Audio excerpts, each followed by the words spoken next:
देखिए ये जो कोविड सिचुएशन बनी हुई है इस वक्त, सरकार के ताल्लुक से भी देख लीजिए, कई सारे बयानात आ गए, कई सारे इकदाम उठा गए। कभी लॉकडाउन किया, कभी लॉकडाउन हटाया, न उसमें कोई ग्राउंड वर्क हुआ, न लॉकडाउन हटाने में कोई जो ग्राउंड आउट हुआ। ये सारा पब्लिक परसेप्शन के हिसाब से चलता रहा और सरकार अपने हिसाब से उसको इम्प्लीमेंट करते रही। लेकिन सवाल ये है कि कोविड एक रियलिटी है और हम बार बार ये कहते हैं कि सबसे पहले सेहत है, हेल्थ है, उसके बाद एजुकेशन है।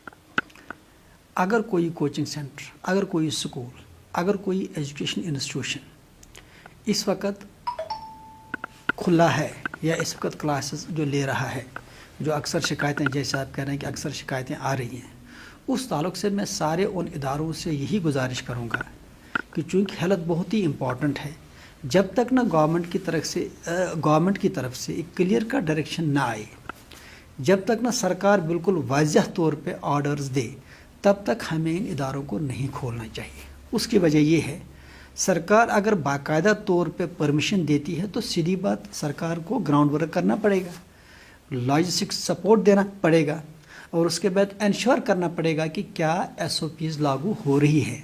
सोशल डिस्टेंसिंग का मामला हो या उसके साथ साथ सैनिटाइज़र्स या मास्क, इसको कंपलसरी बनाया जाए और जो भी हिफ्ज़ानी सेहत के ताल्लुक से जो भी और तदाबीर हैं, क्या वो इम्प्लीमेंट हो रही हैं। अगर कोई इदारा खुल रहा है, क्या वो इन चीज़ों का ख्याल रख रहा है।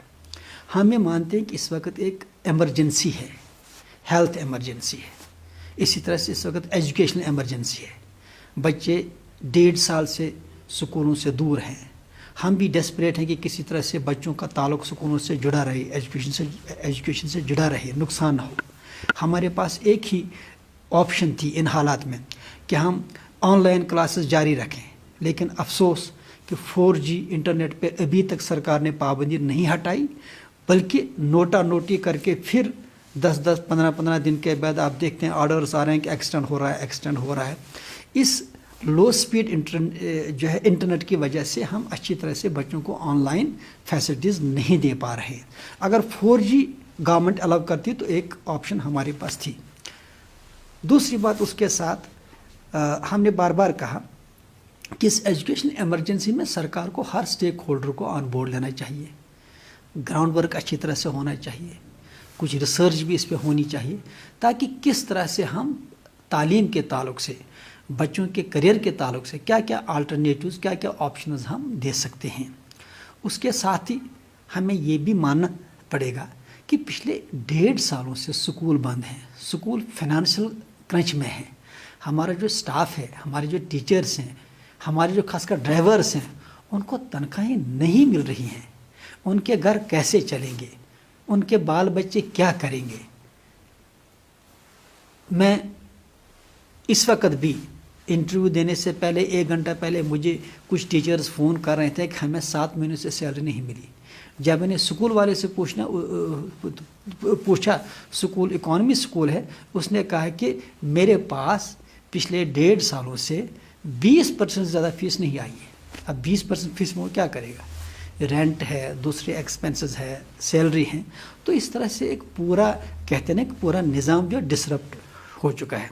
जहाँ एक तरफ से पेरेंट्स से मैं गुजारिश करूँगा कि वो फ़ीस अदा करें, क्योंकि मैं बार बार कहता हूँ कि तालीमी इदारा जो होता है एक फैसिलिटी होती है, इसमें पेरेंट फ़ीस देता है, यही फ़ीस जो है मुलाजमों को जाता है, रेंट के लिए जाता है या दूसरे जो ऑनलाइन सर्विस स्कूल दे रहे हैं। अगर फ़ीस नहीं आएगी तो आप देखिए 70,000 से ज़्यादा स्टाफ मेंबर्स हमसे जुड़े हुए हैं, वो 70,000 लोग कहाँ जाएंगे। उसके साथ जो गवर्नमेंट ने रिसेंटली ऐलान किया है कि हम इस पर सोचेंगे, हम सरकार से यही गुजारिश करेंगे कि जब आप अपने मुलाजमों को तकरीबन 2,500 रुपये फ़ी महीने चाइल्ड एजुकेशन अलाउंस दे रहे हैं, तो आप इन गरीब वालिदीन का क्या कसूर है। उनको भी आप इसी तरह से चाइल्ड अलाउंस दे दीजिए, उनके अकाउंट में DBT डायरेक्ट बेनिफिशियरी ट्रांसफ़र के तहत पैसा ट्रांसफ़र करें, ताकि गरीब पेरेंट, मुस्तहिक पेरेंट जो है फ़ीस अदा करें। آپ تو ویلفیئر کی بات کرتے ہیں، ویلفیئر اسٹیٹ کی بات کرتے ہیں، لوگوں کو راحت پہنچانے کی بات کرتے ہیں. آخرکار اس وقت آپ کے کانوں میں یہ بات کیوں نہیں آ رہی ہے؟ آپ کی سمجھ میں یہ بات کیوں نہیں رہی ہے؟ آپ کی آنکھیں یہ حقیقت کیوں نہیں دیکھ رہی ہے کہ ہمارے والدین اس وقت کس مصیبت میں ہیں اور اس وجہ سے ہمارے اسکول بھی کس پریشانی میں ہیں؟ آخرکار تعلیم دینا سرکار کا کام ہے. اب سرکار اگر کوالٹی ایجوکیشن نہیں دے پا رہی ہے یا اس معیار پر نہیں اتر رہی ہے، اگر پرائیویٹ سیکٹر اس وقت آگے آیا ہے تو پرائیویٹ سیکٹر کو ہینڈ ہولڈنگ کی ضرورت ہے، ان کو مدد کرنے کی ضرورت ہے. ان کی مدد کیسے ہو؟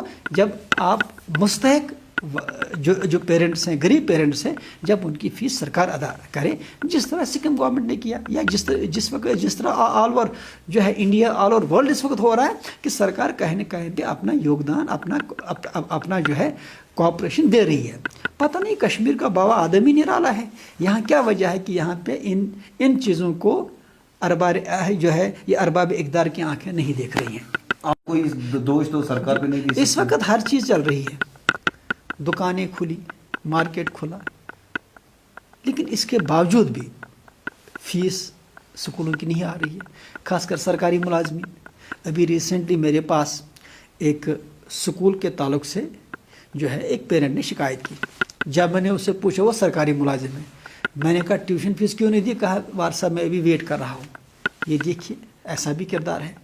تو میں والدین سے خصوصی طور گزارش کروں گا کہ دیکھیے آپ کی جو فیس ہے یہ آپ کے بچے کے تعلق سے، بچے کے کریئر بنانے کے تعلق سے اسی ادارے میں جا رہی ہے جس ادارے پہ آپ کے بچے کا فیوچر منحصر ہے. اور اس کے ساتھ 70,000 سے زیادہ نفوس، 70,000 سے زیادہ اشخاص کا روزگار جڑا ہوا ہے. فیس دے دیجئے تاکہ ان لوگوں کی تنخواہیں جا سکیں. ویسے بھی پرائیویٹ اسکولوں میں، خاص کر پرائیویٹ سیکٹر میں تنخواہیں بہت کم ہیں. اگر یہ فیس بھی نہیں آتی ہے تو مجھے بتائیے کیا ہوگا ہمارے سیکٹر کو. ہمارے پاس سرکار کی طرح ہیوج بجٹ تو ہے نہیں. سرکار کے پاس تو 12,000 کروڑ کا بجٹ ہے. آخرکار ہمارے پاس بجٹ بھی نہیں ہے، ہمارے پاس اسی فیس پہ سارا انحصار ہے. خاص کر جو ہمارے لوکل سکول ہیں وہ انتہائی پریشانی میں ہیں. پیرنٹس کی اخلاقی ذمہ داری بنتی ہے کہ وہ فیس ٹائم سے ادا کریں. اگر تعلیمی نظام ڈسٹرپٹ ہو جائے گا، لوکل سکول سارے کے سارے ویسے بھی بند ہو جائیں گے. کیونکہ آپ دیکھیے کہ پچھلے 2-4 سالوں کے درمیان آلریڈی تقریباً 350 سکول، لوکل سکول بند ہو چکے ہیں. اگر یہی حالت رہی تو مجھے نہیں لگتا کوئی سکول کھلنے کی صورت میں، کیونکہ سیدھی سی بات ہے گاڑیاں نہیں چل پائیں گی، کیونکہ ہم انشورنس گاڑیوں کا بالکل بھر نہیں پا رہے ہیں، بینک انسٹالمنٹ ہم دے نہیں پا رہے ہیں، رینٹ نہیں جا رہی ہے، اسٹاف کی سیلری نہیں جائے گی، تو سارے کے سارے سکول جو ہے بند ہو جائیں گے. پھر یہ تعلیم نظام پورا ڈسٹرپٹ ہو جائے گا. آپ کا ماننا ہے کیا کہ اگر سکول کی فیس 70% آتی، 80% آتی تو سیدھی سی بات ہے کم سے کم سٹاف، سیلری وغیرہ ان کا مسئلہ حل ہو جاتا ہے. لیکن جب پچھلے 1.5 سال سے حالت یہ ہے کہ فیس بہت ساری آؤٹ اسٹینڈنگ ہے، تو وہ کہاں سے آئے گا؟ اور کوئی بجٹ تو ہے نہیں. بجٹ تو یہی ہے کہ جو پیرنٹ سے پیسہ آتا ہے وہ پیسہ نہیں آئے گا. تو سوال یہ ہے کہ سکول کس طرح چل پائیں گے فیوچر میں؟ یہ تو پاسبل نہیں ہے. اور دوسری بات یہ بھی ہمیں ماننا پڑے گا کہ جو ڈیزرونگ پیرنٹ ہیں ان کی تعداد زیادہ نہیں ہے. اس میں سرکار بھی اپنا رول ادا کر سکتی ہے، بس ایک ول چاہیے اس کے. جی شکریہ.